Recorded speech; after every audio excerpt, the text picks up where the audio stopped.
see anything from up here. You were right, Valerie. So I'm the woman that used to be Wendy Chioji. I was an anchor here for 20 years. If you don't recognize me with all the hair, you're not alone. I was walking down Park Avenue and wasn't recognized by an old boyfriend of mine today. So still me with all the hair. I have about 3 more inches of it, and then I'm going to cut it off and give it to Locks of Love. And have short hair. I've been gone, it's hard to believe, I've been gone for more than 4 years now. I live in Park City, Utah. I do come back fairly often. I do work for Growing Bolder now for convention television, and come back and still speak and still help a lot of social service and organizations, nonprofits in town. I was here last year for the Headdress Hall. And yesterday or the day before, when I came into the Orlando airport, I went to the Enterprise. I have to rent a car here actually now, since I don't have a car here anymore. And the guy at the Enterprise counter said, "Welcome home." And I just thought that was, I'm going to rent from Enterprise from now on. You probably should too. I'm sure at the speed of Orlando, the speed that Orlando moves, are maybe people here who don't know who I am or who don't remember me. But I was actually here for 20 years as a reporter and anchor. I got to do an amazing number of stories, from conventions to the Orlando Magic, going to the NBA Finals, which was kind of a short story years ago, to Olympics, all kinds of really, really wonderful things. And if I'm not mistaken, I think I was the first Asian main anchor in Orlando ever. And I'm not sure if that's changed since then. I'm not really sure. You guys could probably tell me better than that. So I was asked to come and talk about what an inspiring story. So what is an inspiring story? How do you inspire? I'm not sure that you actually make it your mission to go out and do that. You know an inspiring story when you hear it. It prompts you to consider making changes in your own life or to the world around you. It motivates you. My good friend, the Sister Hazel singer Ken Block, has a great song, and it's called Change Your Mind. And basically it's about, if you change your mind, you can change your life. It's a great anthem to changing your life, changing your mind, making the world a better place. So a lot of folks might wonder why. I get asked that all the time, why I would leave a successful 20-year career, and I did the math, in dog years that would be 140 years that I was at Channel 2. It was a station with a great reputation, a great staff. I got a nice paycheck, I had a pretty short work day, and why would I move to a place more than halfway across the country where I knew 5 people, 2 of whom couldn't even drive? My career, by most definitions, traditional definitions, is a success story, but for me, the definition of success evolved, and that evolution started about 7 years before I left in 2008, 2001. I was the healthiest that I'd ever been. I was running marathons back then. And to run the Boston Marathon, you have to qualify. You have to hit a certain time for your age group. And I had tried 4 times at 4 different marathons and missed it. But in 2001, or late 2000, two of my girlfriends and I, all 3 qualified to run the Boston Marathon. So a week before the marathon, I went to the doctor. I said, I feel this lump in my breast, but I really want to run this marathon. It's only 6 weeks to the marathon, and I've been trying to do this for years. And he said, what, you're 39 years old.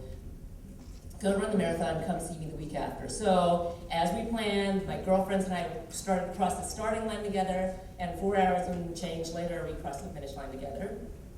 The Boston Marathon's on a Monday, and Friday I was in surgery, because it wasn't nothing.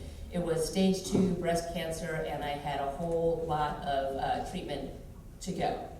So 8 months of chemo, surgeries, and a clinical trial. If you're not familiar with clinical trial, this is my soapbox. A clinical trial is the way you're going to find cures and better treatments for existing diseases. Mine, with the clinical trial that I participated in, tested a new drug and dosage of a drug. Instead of once every 3 weeks for the chemo, it's every week at a lower dose. So when I was offered or invited to participate in this clinical trial, was by my doctor, who also happened to be my marathon running partner. It's funny how things happen. My marathon running partner actually became my oncologist. But he said, all your hair is going to fall out and you're going to get sick anyway, so you may as well do this trial, because 10 years from now, maybe some woman won't have to lose all their hair. So of course I did it. And funny how things happen again. I was pretty sick the first, I did 2 rounds of chemo, the first traditional round of chemo. I don't even remember eating for 4 months. All I remember is watching a lot of Food Network. So I could see a lot of food. I remember eating a lot of food. But doing this clinical trial, which made most people sick, and they actually dropped this whole drug regimen, my hair grew back, I went back to work, I started training again for a triathlon. Promptly, because I was wearing a wig. The very first beginning of the video, that wasn't my hair, that was a wig, because I had shaved my head because I couldn't stand I couldn't stand my hair falling out during the chemo, so I shaved my head. But you couldn't see, it was growing back, and I dyed it platinum, because I'm a frustrated blonde, and I wanted to see if blondes have more fun. They don't. And then, ornery as I am, I actually shaved all the hair off again after it was growing, so I could go and wear a mohawk to the headdress ball. I also kept an online journal. We called it the diary. These days they call it a blog. There was no such thing as a blog in 2001. And I wrote every Thursday for 2 years about what I was going through. I'd answer questions. I talked to people about talking to their loved ones about cancer. I would talk about what I was going through when I was sick, when I was feeling better. And truly, I didn't exactly know how, because I didn't want to inflict what I was going through on everybody, but I wanted the resource there. And I wanted to be able to take cancer out of the dark, because a little bit of knowledge is the greatest way to smite fear. When cancer's not whispered anymore, it's shouted in big capital letters, which I use a lot of big capital letters. It's suddenly not that scary anymore. A year after my diagnosis, again, serendipitously, was a Lance Armstrong Ride for the Roses ride. It was a fundraiser for what is now called Live Strongest Foundation. And just a little side note here, Lance has been in the news, everybody's heard about it. For me, I'm still an ardent supporter of Live Strong, because whatever the guy did in his professional racing career, what he did in the passionate side of his life was set up a foundation that's raised almost $500 million and helped tens of thousands of cancer survivors and their families around the world. So I will continue to be active with them. Anyway, so I go to Austin, I'm keeping this blog, and I want a picture with Lance because he's my hero. I drove around with his book on my passenger seat for months during chemo. So I called every person I knew that might be able to help me. I pulled every string, the cousin of the uncle who was his roommate when he lived in Texas, and everybody I possibly could have pulled string from, I called in every check. And they said, okay. So I met him. I had gone out with 2 friends of mine to do this ride and raise money for Live Strong. But they wouldn't let my friends be in the picture with me. So they took the picture, and I have the picture, and my friends are bummed because they wanted to meet him too. So for the rest of the weekend, I had to keep taking pictures of them in all different lighting because we were going to Photoshop them in the picture when we got home. So I'm taking pictures, and their heads are too big, and their heads are too small, and the lighting's not right, and blah, blah, blah, blah, blah. 50 pictures later, we get back to Orlando, or to Winter Park, where I lived, and in my living room, I took one more picture. My friend goes, I think that's going to be the perfect one. And he's looking at the camera, and then he said, oops. He's like, oh, with these newfangled digital cameras, oops is not the word you want to hear. Sure enough, he had erased my picture. So if you look at my blog, there's a picture of all of us with a bunch of longhorns behind us going, there's no picture of Lance, but I got lots of pictures of Lance after that. It was the start of a very wonderful journey with Live Strong.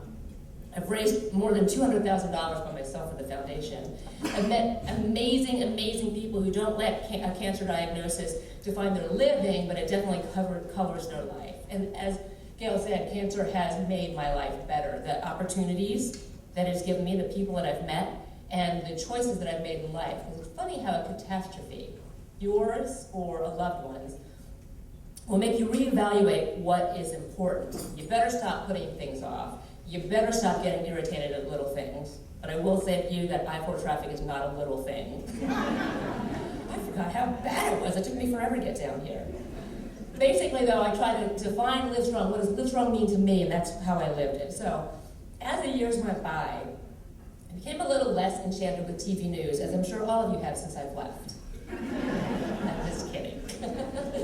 But you know, Britney Spears driving down the road is not a big deal to me. All the negative news, it wasn't exciting to me anymore. And can I say that this year's election, no matter which way you're looking at it, has brought out the meanness in people like I have never seen before. Have you found that? Yeah, I started dreading going to work and talking about the bad news and doing the negative stuff. I will say though, as an aside, I was asked if I ever missed television anymore. I missed it a lot last Monday when the hurricane came through, and there was so much news and so many things to talk about, and to try to help people, putting them in touch with places that can help them, watching the rescues. It was mesmerizing. And next Tuesday, I'm really going to miss it, especially here in Florida. Please, you guys, don't make the election last until the end of November. If you can do anything about it, that would be good. It took some negotiating and a really generous, flexible Channel 2 that allowed me to leave the station gracefully after 20 years there. I was there for 20 years. And if you all were here, you remember my going away, my goodbye, lasted about 6 to 8 weeks. Or at least it felt like it. Anyway, so I went to Park City. No real plans. Just my 2 cats, Spalding, who was an orange cat, who was named after a basketball, which the Orlando Magic folks should like that, Spalding. And my other cat, Pee-wee Jimmy Johnson, my nest cat. And my friend Suzanne, who was sure that Spalding was going to kill her in her sleep, but he didn't. He did not. For me anymore, success in life wasn't going to be sitting at the desk anymore. It was going to be much different. So I'm blessed and lucky enough that my goals don't have anything to do anymore with making big money or trying to be Channel 35 to a story or getting that big interview that everybody's getting or ratings. Now I work freelance when the opportunity arises. It's pretty much fun projects, occasional projects. If a friend calls who needs help with something, I'll do that. And I also, the only time that I work for 10 straight days in a row, which about kills me anymore, in television is I freelance for Park City Television, which is a local station, and they're the Sundance Film Festival channel. The film festival comes to Park City 10 days a year. We're overtaken by New Yorkers and LA people. But I get to stand on the red carpet and ask famous people stupid questions. It's great. So here I wrote down a few notes from what happened this year at Sundance. My nicest favorite people were Paul Rudd, Elijah Wood, and Allison Janney, very nice. Katie Holmes is much more beautiful and much taller than you would think, and very nice. Richard Gere is way more handsome in real life than he is in the movie. You should see the movies Liberal Arts, which just is getting released. It was actually on my plane coming out here, and Chasing Ice, which is a documentary about climate change. And you guys already know about the Queen of Versailles. Yeah. I saw that. I saw Queen of Versailles is about the Westgate family, David and Jacqueline Siegel, and kind of the rise, they call it a rags to riches to rags story. And it opened Sundance, and Jacqueline came, and it was a big deal. The movie, I think that you'll like it. It's terrific. But I was looking at the Enzian, and the Enzian showed it for like 1 month straight, 3 times a day. So I take it was a big hit here as well. I'm still competing in triathlon. I just finished the Kona World Championship Ironman 3 weeks ago.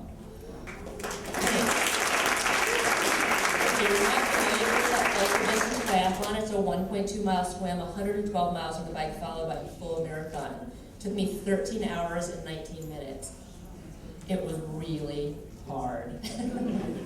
But it was a goal that I'd had for years, and again, like the Boston Marathon, it's one that you have to continue to try for. You have to win or come in second place, basically, to be able to suffer for 13 hours in Kona. And I did it on my 4th attempt. So that was pretty cool. And I did race for Livestrong, and I raised some money there.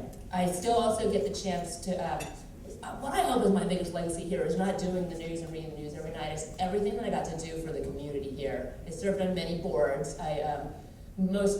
Probably equal time by the time I left here was working for nonprofits and doing everything that I could to make the community better. I think it's all of our duty.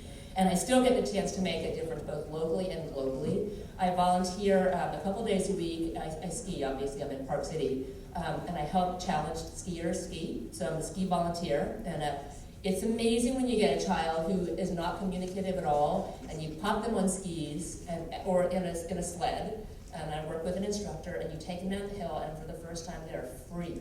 It's independence, and it's speed, and it's fun, and it's scary, and there's nothing like that, giving somebody independence. I'm still very active with Livestrong. I was at the Livestrong Gala a couple weeks ago. You might have seen me on the Today Show, or not. And in March, we were speaking about globally as well. This is something I've wanted to do for a very long time. I'm going to Kenya for 2 weeks in March to work with a group called Project Humanity. And they're not ones that go and, not one of the big projects where it's a big picture and you're teaching them how to fish so they can feed themselves. What Project Humanity does is they pick a village in Kenya and they do micro projects there. So we're going to do their wells, we're going to teach their kids, we're going to inoculate their families against malaria and teach them about HIV. So that's what I'm going to do in March for 2 weeks, and I am so excited about that. My girlfriend who taught me, didn't have to talk me into it, who told me, introduced me to it, promises life-changing, and I think that it sounds life-changing. So mine isn't a typical success story. Hopefully you are able to pull something that would inspire you to do something really cool and fun and adventurous and maybe dangerous and that will make the world a better place. Mine's not a typical success story. You might not even consider it a success story, but there's nothing I would change about my life trajectory or where I am now. The last line of the Live Strong Manifesto is attitude is everything, which I think is absolutely true. I think it gets you through the challenges in life and it makes the beautiful parts of life even better. So thinking attitude is everything, I'm going to leave you with this story. It's one of my favorite ones, and I haven't told it in a while, and don't stop me if you have heard this one before. So a woman wakes up, she looks in the mirror, and she had a beautiful head of hair, but this morning she wakes up and she only has 3 hairs. And she looks in the mirror and she's like, what am I going to do here? She goes, I know, I'm going to braid it. So she took her 3 hairs and she braided it and she tied a big ribbon on the back and she went out and she raced a triathlon and she won. And the next day, she wakes up in the morning and she only has 2 hairs. She looks in the mirror and she looks in the air and she's going, what am I going to do? I'm going to make ponytails. I'm going to make 2 ponytails. So she put 2 ponytails with big red ribbons. And she went out and she found the most amazing sales and she saved all kinds of money, which, as the women in the room know, means you made money. If you saved 20%, it means you made 20% money. And the next day she gets up and she looks in the mirror and she has 1 hair left. She's like, what am I going to do with this 1 hair? I'm going to leave it long and flowing down the back. I'm going to put it in a headband and it's going to be beautiful. And she went out and she volunteered at the SPCA and she helped 100 dogs and cats get adopted and find new homes. Well, you know what's going to happen the next day. She gets up out of bed and she looks in the mirror and she has no hair. All of her hair is completely gone. So she looks up and she looks down and she looks straight in the mirror and she has a gigantic smile on her face and she says, now I will never have another bad hair day. Thank you so much.